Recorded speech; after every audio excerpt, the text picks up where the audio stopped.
Assalamualaikum warahmatullahi dan salam sejahtera.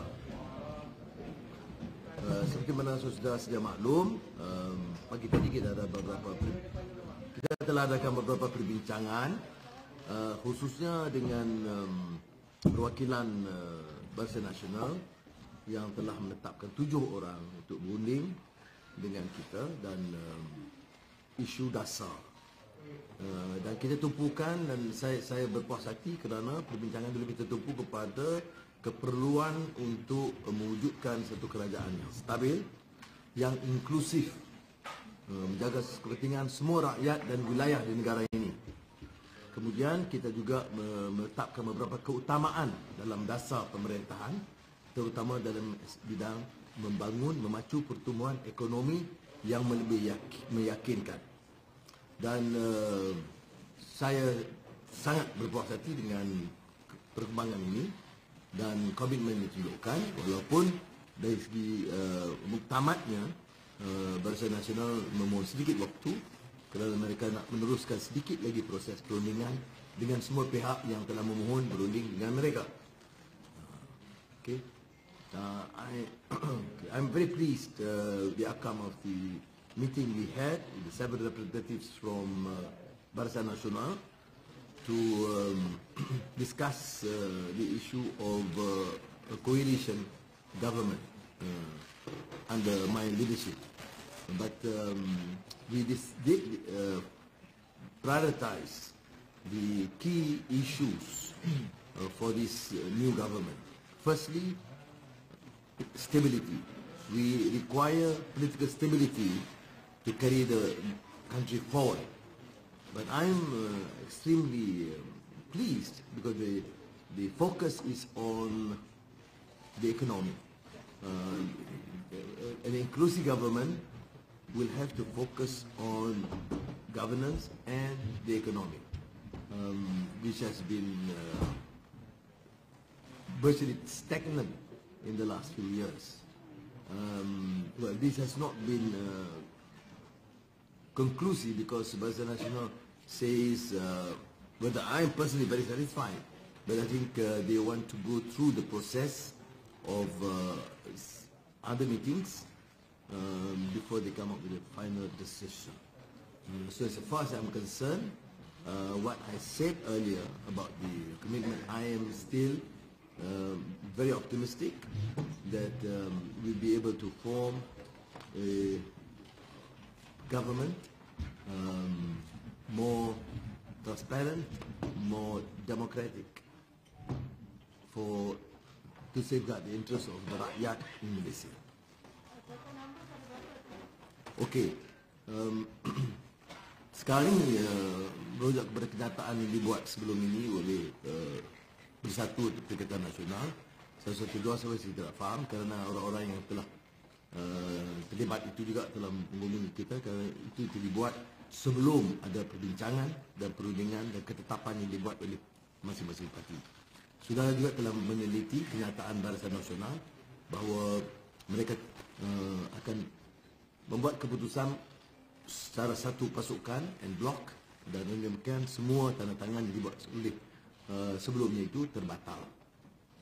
Jadi dengan itu dia meletakkan kemungkinan kita menubuhkan kerajaan dengan majoriti yang lebih besar daripada yang kita jangka.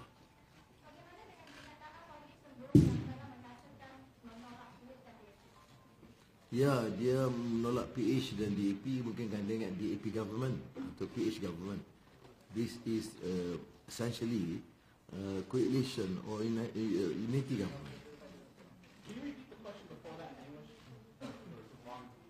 Well, the question is in regard to the former defense minister, the MP for Semerong, who is alleged to have said that he will not support any government with the PH or DAP. And my response to that is that there is no DAP government here or a PH government. It is a coalition government, a unity government. So I believe he has now revised his views. It remains to be seen. Sorry, you have a follow-up question here. Oh, I'm sorry. Did Zahid and Media, as you know, who faces dozens of corruption charges, did he put in any request in any of these conversations that there would be any interference in the justice system? And if so, what was the response? There was no reference at all to the issue of present or anticipated charges. We did stress the importance of governance, which was shared, the importance of inclusiveness and unity, which was also agreed upon, and the focus on the economy. So I want to make it very clear, this was not raised at all in either private meetings or in the formal meetings. How would you address any disagreement with the coalition with Barisan Nasional then? I mean, during your campaigning period, there were a lot of hate towards Barisan Nasional, so how would you address that to Rakyat then? Yes, but we have to proceed to form an inclusive government. You know, there was, we still gained and generally accepted as the biggest bloc in the elections, and quite comfortable in terms of the number of votes to be secured as compared to Pakatan Nasional. That's accepted. But we still require the support of all parties. But the key and fundamental issue here is no compromise on the issue of governance and the focus on economy. And that, once it's agreed upon, then we have to move on. As we have always said, we have to save the country. Yes, any string attached in the discussion of cooperation with PN? The second question is, even PN agreed, we still lack the number to form majority, and PN already announced that they have the number. What's the fake plan? I mean, you have to ask PN to answer their claim. Any conditions? No, the condition, I mean, I have said, and I reiterate that I am extremely pleased with the pace of exchanges that we had, including the formal negotiations. There was virtually no condition attached except for issue of unity, to focus on the economy. Of course, it would be natural to say that they must have adequate representation. In any coalition, parties must be represented, and that's all. But there's no unreasonable condition imposed. Are you the Prime Minister candidate? Thank you. Are you the Prime Minister candidate? Who would you like as your PPN? For now, yes. For now, yes. No, of course, when we discuss, it is predicated upon having Anwar as the candidate for the premiership, and they did not suggest any other name in the discussions. Was my preferred choice of a deputy prime minister? Let me assume the premiership first.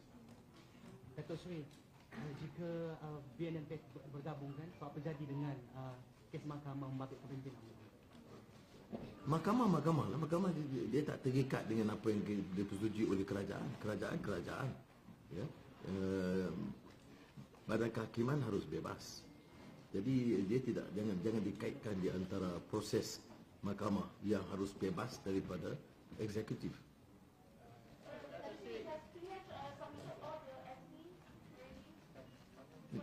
Yang Tuan Agong telah memberikan penangguhan sehingga jam 2 petang besok. Jadi kita tidak tergesa-gesa kerana seperti mana kita tahu ada yang telah tanda tangani di sebelah saya sebelumnya, nampak telah dimaklum melanggar perjanjian dan dengan Barisan Nasional. Jadi mereka juga telah review kerana kesannya itu parah untuk ahli parlimen yang melanggar perjanjian perakuan sumpah mereka kepada Barisan Nasional. Seperti mana tertera dalam kenyataan Barisan Nasional pagi tadi, yang diperkenan dan disetujui oleh semua. Kerana yang hadir dalam syarat kita pada awal formal itu termasuk Presiden Datuk Seri Zahid dan Naib Timbalan Datuk Mak Hassan dan Naib Datuk Seri Ismail Sabri. Walaupun dalam syarat susulan beliau tidak bersama kerana urusan lain.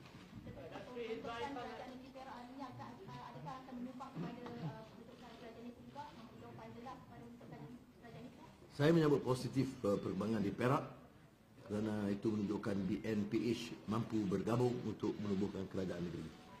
Itu permulaan yang baik. Datuk Seri, is PN the only option for an alliance?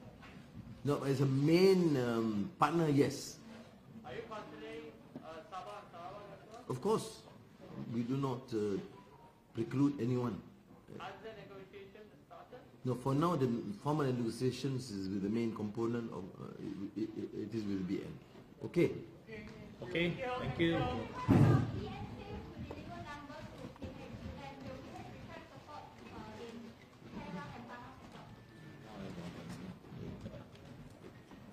Yeah, not clear.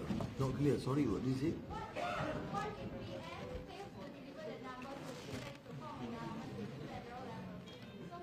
That presumption is not reasonable, and I think even Perak and Pahang is of course in the midst of these negotiations, in that spirit of negotiations. Terima kasih banyak.